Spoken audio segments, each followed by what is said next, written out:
आ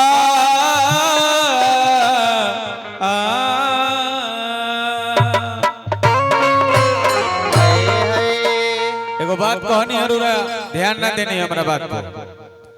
कि गोरिया तू छल चिकनिया बड़े गुरु के चेला आजा दुनिया में पूछियावा कि बिना मंगले कोई देला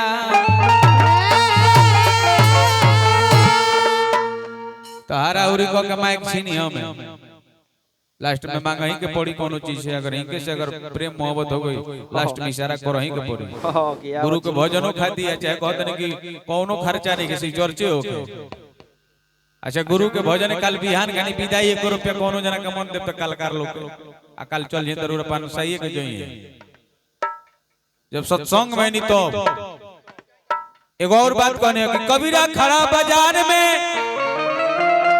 ऊंच सबसे देखे हैं आ कहीं किसी से दोस्ती कहीं किसी से बैर है ननिची के लइकावा के बराबर बराबर करिया बा और कहे बराबर पाकुल बा समय कम समय कोई राजा बा कोई रंग बा कोई फकीर बा ए जन मानस में धरती पो प्रभु का विदा कइले बड़े का बन के कोई आइल बा कोई नहीं जानो कोई साधु महात्मा जो टोटम साधु सोधले बा तो झाड़ फूक देता तो ठीक हो जाता है और औरा झाड़े से पकड़ियो ठीक हो ही चाहे हमरा झाड़े से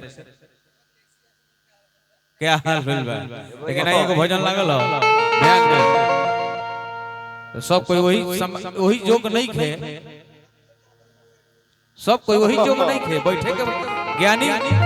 ज्ञानी मारत ज्ञान से व्याधा मारत तीर सतगुरु मारस सत से छेदे सौ से शरीर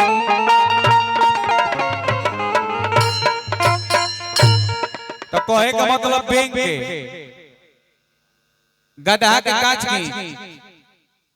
बैंक के कांच की गधा के छान बरत गधा के छान जरूरी हो छान ना लगे तो ठीक है ना लगे आई एगो भजन बा कैसे आर कहे ना धोआई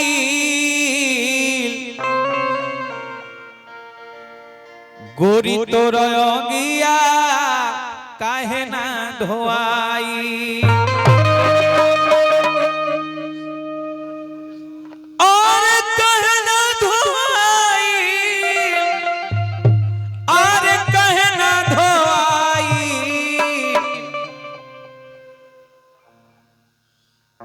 हम ये बना के बड़ बने हमरो से गलती हो अशोक बाबू आर कहे ना धोआई अगोरी तो रोगिया कहे ना धोआई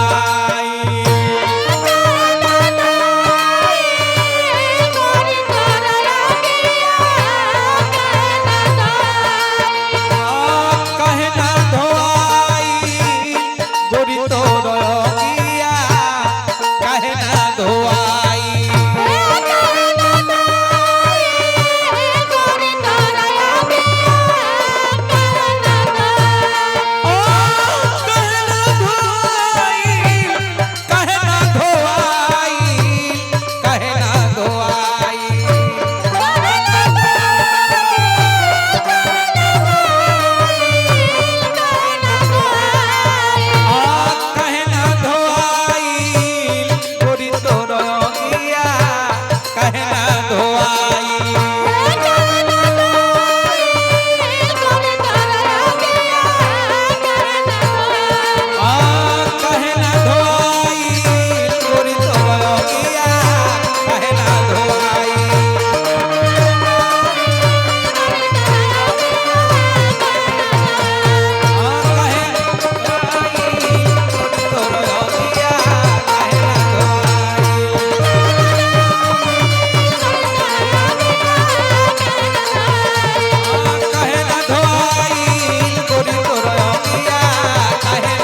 मिला जुला के हमर को ले चला जा,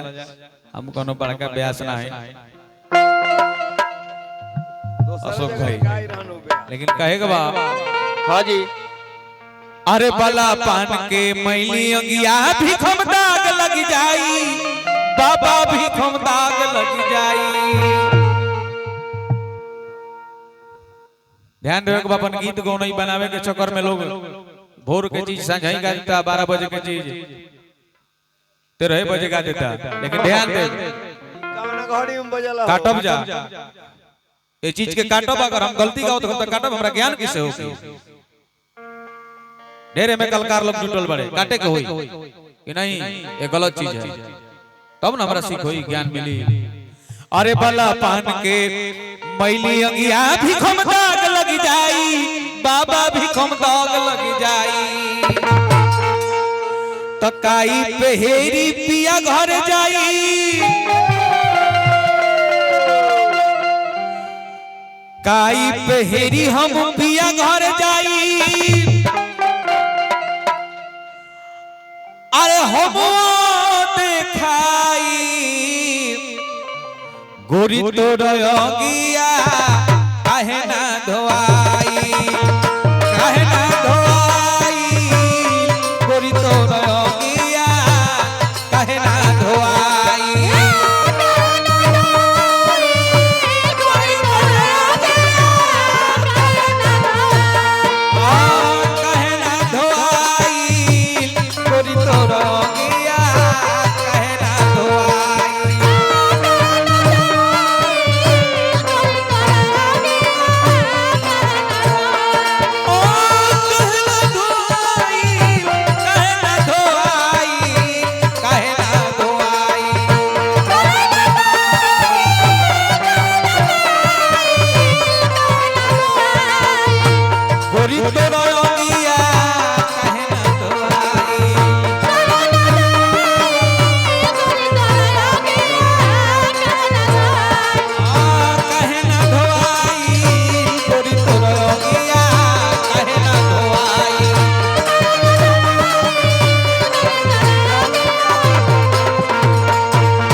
ये अंगिया काहे ना धोए,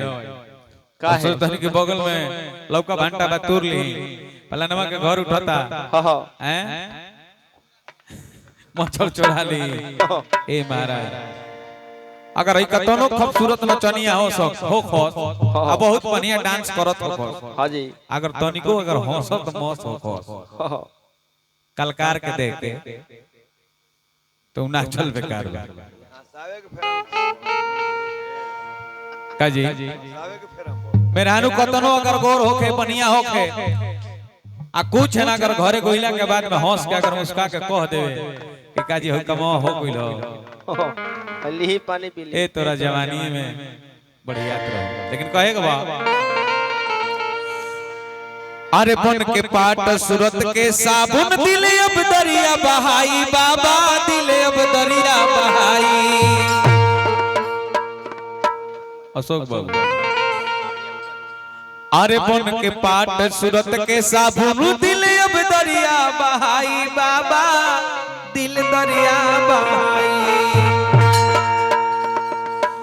तो गुरु हमारा बैठे बैठा और तरीके खूब हम शिव नारायण स्वामी के मानी रे अतनी से व्यवस्था में कम है तो का है मार दे ये गाली लगाता है। पहले आदमी सिनोराइनी व्यास चाहे गायक महोदय चाहे कलाकार चलत रहा तो सिनोराइनी गदी लगावे के बा। आजकल पहले ही पेमेंट करे का पेमेंट मिली। अगर चमार वंश का अगर चीज हो गई तो अभी चीज बोलत गलती अगर बोलत तो कोई बात पर ध्यान दे बरोबर गर्जियन बने बात गर्जियन जे बोलेला हमरा बड़ा चीज हो जाए रौरा इशारा कोई नहीं हमरा बुझाई लगना कि बन के पाट सूरत के साबुन दिल दरिया बहाई बाबा दिल दरिया बहाई तो गुरु हमारा बैठे बरैठा आरे मली मली